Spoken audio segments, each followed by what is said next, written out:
അസ്സലാമു അലൈക്കും പ്രിയ സുഹൃത്തുക്കളെ, ഇപ്പൊ പുതിയ തട്ടിപ്പ് നാട്ടിൽ ഇറങ്ങിയിട്ടുണ്ട്. എങ്ങനെയാണെന്ന് വെച്ച് കഴിഞ്ഞാൽ നിങ്ങളതിൽ ഓൺലൈനിലൂടെ വന്നിട്ട് പരിചയപ്പെടും. വളരെ സ്റ്റാൻഡേർഡിലായിരിക്കും. ഒരു സ്ത്രീ ആയിരിക്കും ചിലപ്പോൾ നിങ്ങളുടെ കയ്യിൽ വന്ന് പരിചയപ്പെടുന്നത്. അപ്പോൾ നിങ്ങൾ എന്ത് വിചാരിക്കും, ഒരു സ്ത്രീ അല്ലേ പറഞ്ഞിട്ട് നല്ല ബന്ധങ്ങൾ വെക്കും. പിന്നീട് പറയും അവർ നിങ്ങൾക്കൊരു സമ്മാനം അയച്ചു തരാമെന്നൊക്കെ പറയും. അപ്പോൾ നിങ്ങൾ പറയും വെറുതെ കിട്ടുന്ന സമ്മാനമല്ല, ഓക്കെ എന്ന് നിങ്ങൾ പറയും. പറഞ്ഞു കഴിഞ്ഞത് പറഞ്ഞാൽ നിങ്ങൾക്ക് ഒരു 2 ദിവസം കൊണ്ട് SMS വരും.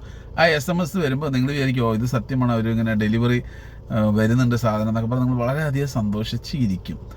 പിന്നീടാണ് ഇവർ തട്ടിപ്പ് ഒരു നമ്പർ ഇറക്കുന്നത്. എങ്ങനെയാണെന്ന് വെച്ച് കഴിഞ്ഞ് പറഞ്ഞാൽ നിങ്ങൾക്ക് കോള് വരുന്നത് കസ്റ്റംസ് എന്നുള്ള രീതിക്കാണ്. നിങ്ങളുടെ ഒരു സാധനം ഇവിടെ ഡെലിവറിക്ക് വന്നിട്ടുണ്ട്, പക്ഷെ അതിന് ടാക്സ് കെട്ടിയിട്ടില്ല പറയും. അപ്പോൾ നിങ്ങളെന്ത് വിചാരിക്കും, ടാക്സ് ഇട്ടത് എന്തോ വലിയ സാധനമാണ് പറഞ്ഞിട്ട് അവർ പറയുന്ന അക്കൗണ്ടിലേക്ക് ടാക്സ് അടയ്ക്കാൻ പൈസ അയച്ചു കൊടുത്തു കഴിഞ്ഞാൽ നിങ്ങളുടെ പൈസ പോയി. ഇപ്പോൾ അത് പുതിയൊരു തന്ത്രമാണ് റിപ്പോർട്ട് ചെയ്തിട്ടുണ്ട് പോലീസ് സ്റ്റേഷനിൽ. അപ്പോൾ ഒന്ന് ആലോചിച്ച് നോക്കൂ. ഐഡിയപരമായിട്ട് നിങ്ങളുടെ കയ്യിൽ വന്ന് ആദ്യം ഒരു ബന്ധം വെക്കുന്നു, ഒരു സുഹൃത്ത് ബന്ധം വെക്കുന്നു. പിന്നീട് നിങ്ങൾക്ക് ഒരു ഗിഫ്റ്റ് തരാമെന്ന് പറയുന്നു. നിങ്ങളത് ഓക്കെ അടിക്കുന്നു. നിങ്ങളുടെ മൊബൈൽ നമ്പറിലേക്ക് SMS അയക്കുന്നു. നിങ്ങളത് വിശ്വസിക്കുന്നു.